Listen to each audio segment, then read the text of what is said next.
तो ये वीडियो रहने वाली है कल होने वाले UFC फाइट नाइट कार्ड की प्रिडिक्शन वीडियो, जहां पर फाइनली हमें एक अमेजिंग फाइट नाइट कार्ड देखने को मिलने वाला है। इसकी main event fight कमारू Usman versus Joaquin Buckley तो है ही बहुत खतरनाक, बट इसी के साथ अगर हम ओवरऑल मेन कार्ड को भी देखें तो फाइट मैचअप्स काफी अच्छे हैं। यहाँ पर हमें फॉर्मर चैंपियन रोज नामे यूनिस वापस आती हुई दिखने वाली है। अनदर फॉर्मर चैंपियन कोडी गारब्रेंट भी यहाँ पर फाइट करेगा, वेरस अब्दुल मलिक और उमर जैसे दो अनडिफीटेड फाइटर्स भी यहाँ पर फाइट करने वाले हैं। और इसी के साथ अगर प्रीलिम में भी देखें तो पॉल क्रेग भी फाइट करने वाला है, रिकी सिमोन भी प्रीलिम कार्ड में है और एक अनडिफीटेड फाइटर जिसके पीछे अब थोड़ी सी हाइप बन रही है क्योंकि उसने अपने डेब्यू में साई मैन को नॉकआउट किया था। तो ये एक अनदर अमेजिंग फाइटर है, बट यहाँ पर मैं ज्यादा इंटरेस्टेड हूँ वेल मेकर के ओपोनेंट को लेकर, यानी कि क्रिस म्यूटिनियो को लेकर, जिसको याद है ग्रीन हेयर्स शॉन ओमेली के साथ इसने फाइट की थी और फिर उसके बाद यूएफसी ने इसे कट कर दिया था। बट अब शायद से क्रिस म्यूटिनियो उसके बाद बीट ही नहीं हुआ है, वो 4 या फिर 5 फाइट की विनिंग स्ट्रीक पर आ चुका है और यूएफसी ने उसे वापस ले लिया है। तो देखते हैं कि वो कैसे फाइट करता है। अब उसके विन के चांसेस बहुत कम है, बट मैं बहुत ज्यादा इंटरेस्टेड हूं ये फाइट देखने के लिए। तो ओवरऑल फाइट नाइट कार्ड के कंपैरिजन में, स्पेशली जिस वे से हमें रीसेंट फाइट नाइट कार्ड्स देखने को मिले, तो ये कार्ड तो बहुत ही अच्छा लग रहा है। और प्रिडिक्शन को स्टार्ट करने से पहले जल्दी से अगर मैं टाइमिंग के बारे में बताऊं तो प्रीलिम कार्ड स्टार्ट हो रहा है कल सुबह 4:30 बजे और मेन कार्ड स्टार्ट होने वाला है कल सुबह 7:30 बजे। और अब स्टार्ट करते हैं प्रिडिक्शन वीडियो को, और ये मैं थोड़ा सा जल्दी करूंगा क्योंकि फाइट नाइट कार्ड है तो मैं ज्यादा तुम्हारा टाइम वेस्ट नहीं करूंगा।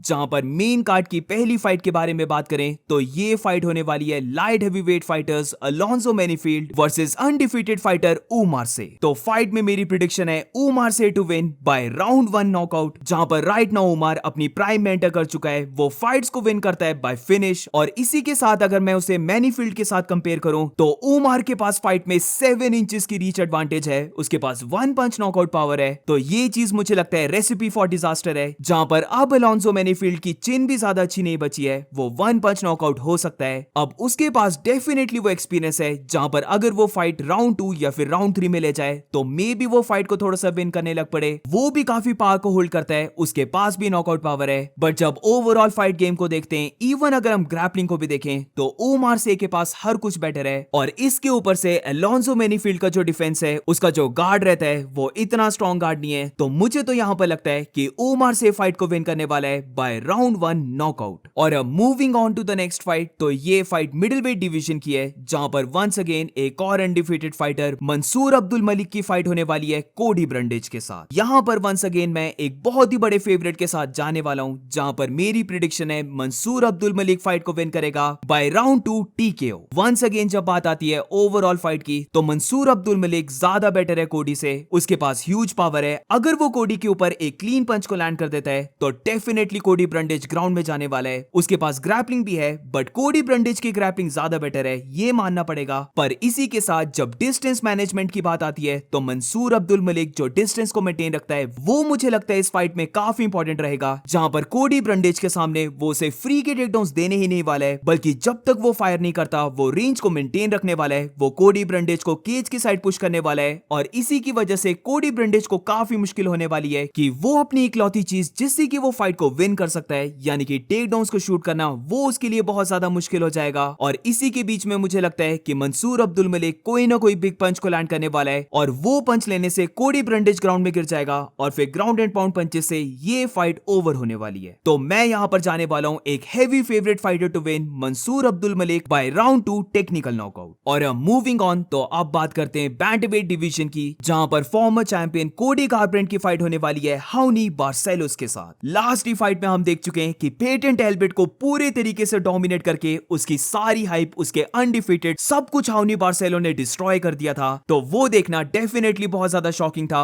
और अब उसकी फाइट होने वाली है कोडी गारब्रेंट के साथ, जहां पर वो ये सेम चीज एग्जैक्टली फिर से कर सकता है। अब एक बात यहां पर क्लियर कर देते हैं, कोडी गारब्रेंट अब पुराना वाला फाइटर नहीं रहा है। वो जब एक चैंपियन बना था, वो जब अनडिफीटेड था, तो उसे टच करना भी बहुत ज्यादा मुश्किल होता था। मुझे स्टिल कोडी गारब्रेंट की वो फाइट्स याद हैं जिससे कि मैं उसका फैन फेवरेट बन चुका था। एक टाइम पर कोडी गारब्रेंट मुझे बहुत ही अच्छा लगता था और जिस वे से उसने डोमिनिक क्रूज को बीट किया था, वो अभी भी मुझे लगता है one of the single best performance रहने वाली है। बट अब सैडली कोडी गारब्रेंट की चेंज आ चुकी है, वो अब नो लॉन्गर पंचेस को ले सकता है और अभी भी उसकी वही वीकनेस है कि अगर वो ब्रॉल पे पड़ता है तो वो अपने गार्ड को डाउन कर देता है और यहीं पर उसका ओपोनेंट उसे काउंटर करके नॉकआउट कर देता है। इसमें कोई डाउट नहीं है कि उसकी चेन अब बन चुकी है एक ग्लास चेन। तो अगर अगर वो यहाँ पर किसी भी ब्रॉल पे पड़ता है और हाउनी बार्सेलो उसके ऊपर कोई भी बिग पंच को लैंड कर देता है तो बहुत ही ज्यादा चांसेस रहने वाले कि कोडी गारब्रैंड नॉकआउट हो जाए। अब ये चीज को तो मैंने क्लियर कर दिया, बट इसी के साथ कोडी गारब्रैंड के पास स्टिल एबिलिटी है किसी भी ओपोनेंट को वन पंच नॉकआउट करने की। मुझे लगता है कि कोडी गारब्रैंड स्टिल बैंटरवेट डिवीजन में सबसे ज्यादा फास्ट फाइटर है, उसके पास नॉकआउट पावर है। और ग्रैपलिंग की भी बात करें तो वो इतना बुरा ग्रैपलर नहीं है, उसे डिसेंट ग्रैपलिंग आती है। तो हाउनी बार्सेलो जो पेटेंट एल्बर्ट को बार बार ग्राउंड में लेके गया था और फिर उसे बीट किया था, तो ये चीज कोडी गारब्रैंड के अगेंस्ट करना मुझे बहुत ज्यादा मुश्किल लगता है। वो डेफिनेटली कोडी गारब्रैंड से बहुत ज्यादा स्लो फाइटर है, तो इसीलिए मैं यहां पर जाने वाला हूं और ये बहुत बड़ा रिस्क है। बट अंदर से फील आ रही है कि कोडी गारब्रैंड फाइट को विन करने वाला है बाय राउंड 1 या फिर राउंड 2 नॉकआउट। कोडी को बस यहां पर चाहिए कि वो कैसे भी करके ब्रॉल पे पड़े ही ना, बेशक उसे ऑक्टेगन के बीच में भागना क्यों ना पड़े, बट उसे ब्रॉल में पड़ना ही नहीं है। वो हाउनी बार्सेलो से बहुत ज्यादा फास्ट है, तो बेसिकली सर्कल अराउंड करके रेंज को मेंटेन रखकर वो इजीली उसे नॉकआउट कर सकता है। और इसीलिए मैं उसके साथ जा भी रहा हूं, बट स्टिल मुझे थोड़ा सा डर है कि अगर हाउनी बार्सेलो ने कोई भी बिग पंच को लैंड कर दिया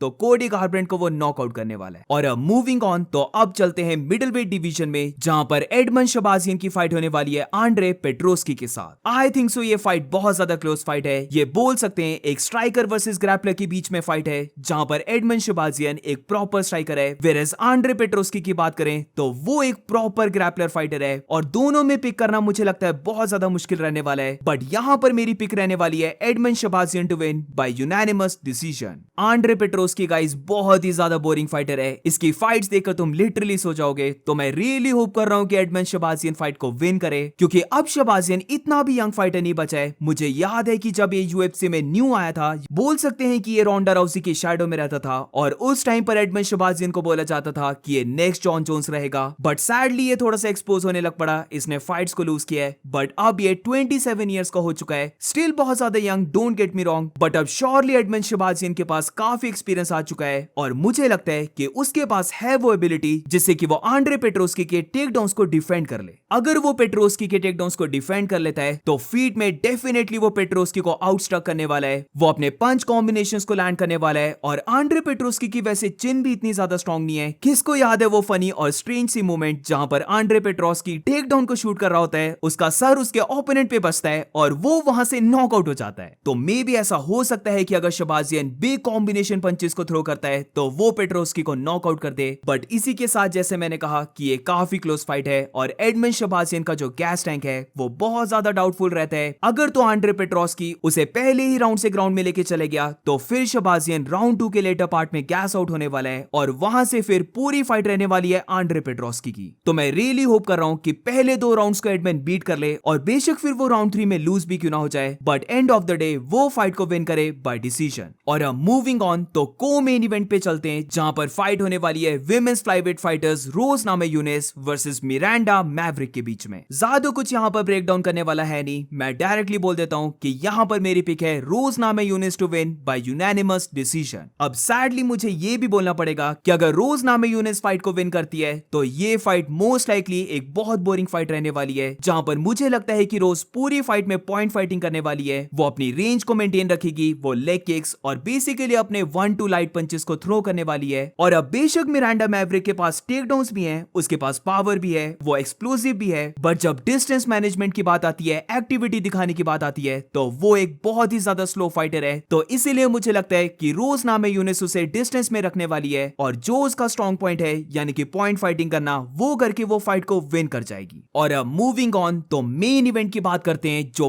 बहुत ही इंसेन मैचअप है। फाइनली हमें फाइट नाइट कार्ड में इतनी बड़ी फाइट देखने को मिलने वाली है, जिधर ये फाइट है farmer welterweight champion कमारू Usman versus Joaquin Buckley के बीच में। एक बहुत ही ज्यादा क्लोज फाइट, और अगर तो कमारू उस्मान अपनी प्राइम में होता तो मैं यहां पर 0 टाइम वेस्ट करता, मैं डायरेक्टली यहां पर बोल देता कि कमारू उस्मान फाइट को विन कर जाएगा। बट गाइस, 3 फाइट की लूजिंग स्ट्रीक और ऑलमोस्ट 2 सालों की ब्रेक लेने के बाद वी रियली डोंट नो कि कमारू उस्मान के पास अब कितनी एबिलिटी बची है। ऑब्वियसली वो वेल्टरवेट डिवीजन का one of the GOAT fighter है, बट ये चीज भी ट्रू है कि वो एक ओल्ड फाइटर बन चुका है। वेयरएज वॉकिन बकली की बात करें तो वो यंग अपकमिंग हंगरी फाइटर है, वो अपनी प्राइम में एंटर हो चुका है और जब से वो वेल्टरवेट डिवीजन में आए वो एक तो अनडिफीटेड फाइटर है और जिस वजह से वो फाइट्स को विन भी कर रहा है वो बहुत ज्यादा डोमिनेटिंग रहती हैं। अब थोड़ी सी और बात कर लेते हैं कमारू उस्मान की, क्योंकि वो अपना रिटर्न मार रहा है। तो ब्रो, किसको याद है कि जब कमारू उस्मान अपनी ग्रैपलिंग के साथ स्ट्राइकिंग से भी फाइट्स को विन करने लग पड़ा था, उस्मान ने अपनी स्ट्राइकिंग को बहुत ज्यादा इंप्रूव कर लिया था, वो फाइटर्स को नॉकआउट करने लग पड़ा था। एंड मासविडाल के रीमैच में हम सब जानते हैं कि वो जो नॉकआउट था वो कितना ज्यादा आइकॉनिक और कितना ज्यादा ब्रूटल था। बेशक फाइटर ओल्ड क्यों ना हो जाए, पावर तो उसके पास स्टिल रहती है और एग्जैक्टली यहाँ पर कमारू उस्मान के पास ये पावर रहने वाली है, जहां पर पावर को लेकर तो कोई डाउट नहीं है। बट क्या कमारू उस्मान एक तो ओल्ड एज और दूसरा इतने टाइम के बाद अपना रिटर्न कर पाएगा, वही सबसे बड़ा क्वेश्चन है। क्योंकि जब स्किल्स की बात करते हैं तो ऑब्वियसली कमारू उस्मान के स्किल्स ज्यादा बेटर हैं वॉक इन बकली से। पर इसी के साथ अब बकली की बात करें तो वो अब अपनी प्राइम में आ चुका है और जिस वे से वो फाइट्स को विन कर रहा है, वो स्ट्रॉन्ग कर रहा है वेल्टरवेट डिवीजन को। और यहाँ पर एक्टिविटी की भी बात करें तो वॉक इन बकली एक साल में शायद से 4 बार फाइट करके आ रहा है, तो activity wise walk in Buckley को बहुत ज्यादा एडवांटेज मिल रही है। वेरेज फाइटिंग स्टाइल को अगर हम देखें तो कमारू उस्मान को मैं एक ऑलराउंड फाइटर मानूंगा। वेरेज वॉक इन बकली की बात करें तो यस उसके पास टेकडाउन्स है, वो भी एक ऑलराउंड फाइटर है, बट मेनली जो उसकी स्ट्रेंथ है वो उसकी स्ट्राइकिंग है। स्ट्राइकिंग की अगर हम बात करें तो कमारू उस्मान के जो स्ट्रेट पंचेस हैं, स्पेशली जो उसका राइट स्ट्रेट पंच है, वो उसने बहुत ज्यादा इंप्रूव किया है। ये हम उसकी हर एक फाइट में देखते हैं कि उसका राइट स्ट्रेट पंच बहुत इंसेन बन चुका है। और दूसरी साइड वॉक इन बकली का हम जानते हैं कि वो थोड़ा सा माइक टाइसन वाले स्टाइल से आता है, जहां पर मेनली जो उसके हैवी पंचेस रहते हैं वो उसके हुक्स रहते हैं, जिधर वो एकदम से माइक टाइसन की तरह ड्रॉप डाउन अपने वेट को करता है और एकदम से फिर ब्लास्ट इन करता है अपने राइट हुक या फिर लेफ्ट हुक से। तो यहां पर अगर तो कमारू उस्मान ने अपने टाइमिंग को सेट कर लिया तो वी नो की स्ट्रेट पंचेस सबसे ज्यादा लीथल रहते हैं, तो वो वॉक इन बकली को यहां पर कैच कर सकता है। पर इसके साथ जब हेड मूवमेंट की बात करते हैं, ओवरऑल मूवमेंट की बात करते हैं, घुटनों की भी बात कर लेते हैं, तो ऑब्वियसली वॉक इन बकली के पास ज्यादा एबिलिटी है, जिधर वो बहुत ही फास्ट है अपनी स्पीड में, वो कंटिन्यूसली हॉप करते रहता है और जो उसकी हेड मूवमेंट है वो बहुत ही ज्यादा इंसेन है। वो हमेशा अपने हेड को कॉन्स्टेंटली मूव करते रहता है। उसका जो डिफेंसिव गार्ड है वो भी काफी हाई रहता है। एंड वी नो कि कमारू उस्मान हार्डली कोई किक को थ्रो करने वाला है, वो बॉडी किक को तो मुश्किल से ही थ्रो करे। तो इसीलिए ये जो बकली का गार्ड है ये कंप्लीटली फाइन रहने वाला है इस पूरी फाइट में। उस्मान को स्टार्टिंग से ही नीज में बहुत ज्यादा प्रॉब्लम रहती है, तो यहाँ पर बहुत चांसेस हैं कि पहले ही राउंड से हम देखने लग पड़े कि वॉक इन बकली उन्हीं लेग्स को टारगेट कर रहा है और कमारू उस्मान को फिर पहले ही राउंड से ट्रबल आने लग पड़ी है। अब थोड़ी सी अगर हम ग्रैपलिंग की बात करें तो ऑब्वियसली कमारू उस्मान के पास बेटर ग्रैपलिंग है। एंड जैसे कि हम जानते हैं कि वॉक इन बकली वर्सेस कोबी कविंटन की जहां पर फाइट हुई थी,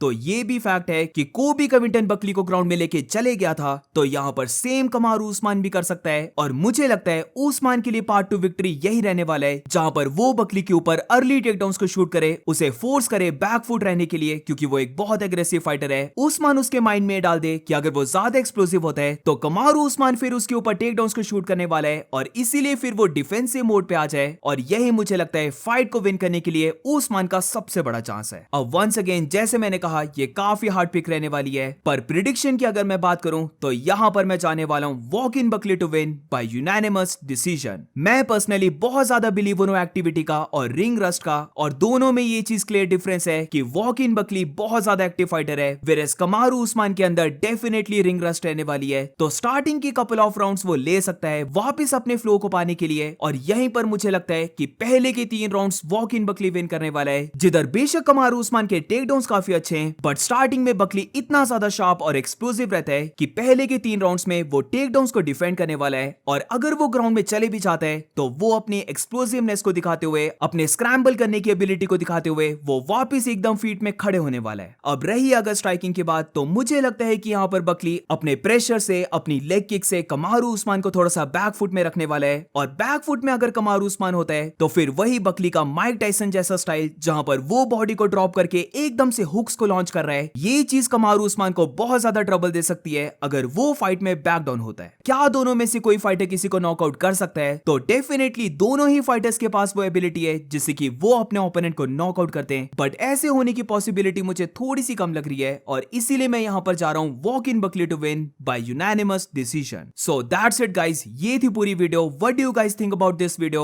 और इसी के साथ तुम्हारी क्या पिक्स हैं इस कार्ड को लेकर? Do let me know in the comments, और मिलते हैं नेक्स्ट वीडियो में।